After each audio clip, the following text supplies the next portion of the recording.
الرحمن کو کہ تشریف لائیں اپنے خیالات کا اظہار فرمائیں۔ تشریف لاتے ہیں حافظ عبید الرحمن۔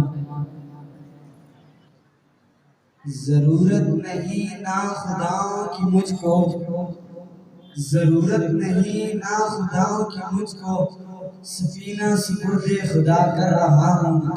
خدایا کامیابی عطا کر، تیرے نام سے ابتدا کر رہا ہوں۔ نحمدہ و نصلی علی رسولہ الکریم، اما بعد۔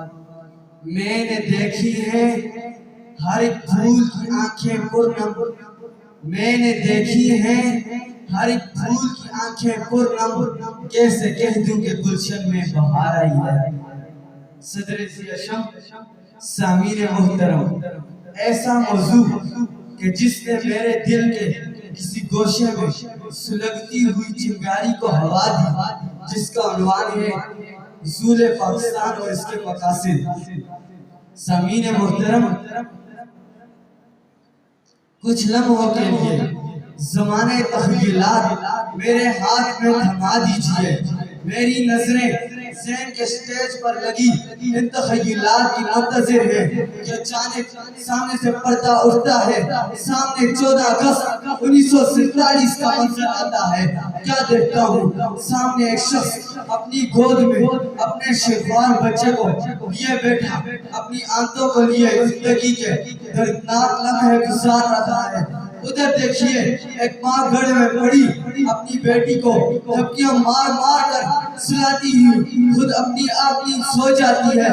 وہ دیکھیں ایک بابا سامنے پاکستان کا سرحدوں کو دیکھتے ہوئے مجھے منہ گرتا ہے، اور اسرائیل اس کے زخم سے روح کو آزاد کر لیتے ہیں۔ شاید ان بزرگوں نے جذبات میں ڈوب کر یہ کہہ بھی دیا ہو کہ ہم نے سوکھی ہوئی شاخوں پہ لہو چھڑکا تھا، ہم نے سوکھی ہوئی شاخوں پہ لہو چھڑکا تھا، اگر اب بھی پھول نہ کھلتے تو قیامت تھے۔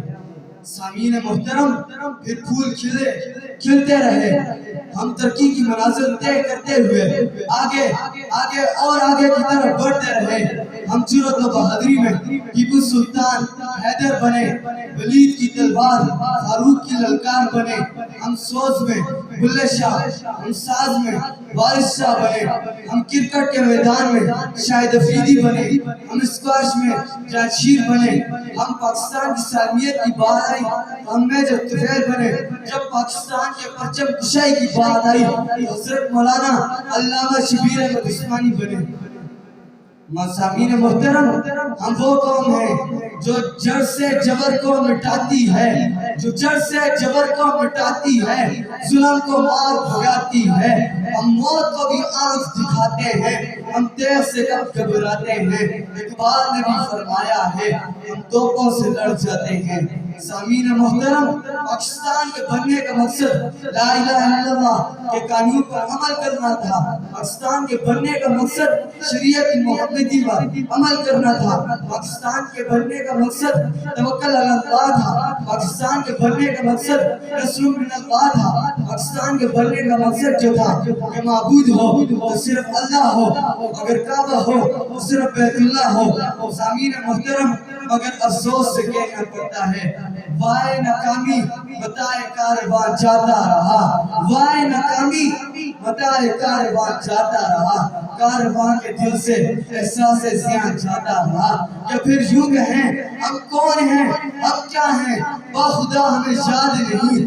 ہم کون ہیں، ہم کیا ہیں، باخدا ہمیں یاد نہیں۔ اپنے اسلاف کی کوئی بھی ادا باخدا یاد نہیں۔ یاد ہیں تو کافر کے ترانے اب تک، یاد ہیں تو کافر کے ترانے اب تک، یاد نہیں تو کعبے کی صدا یاد نہیں۔ وآخر دعوانا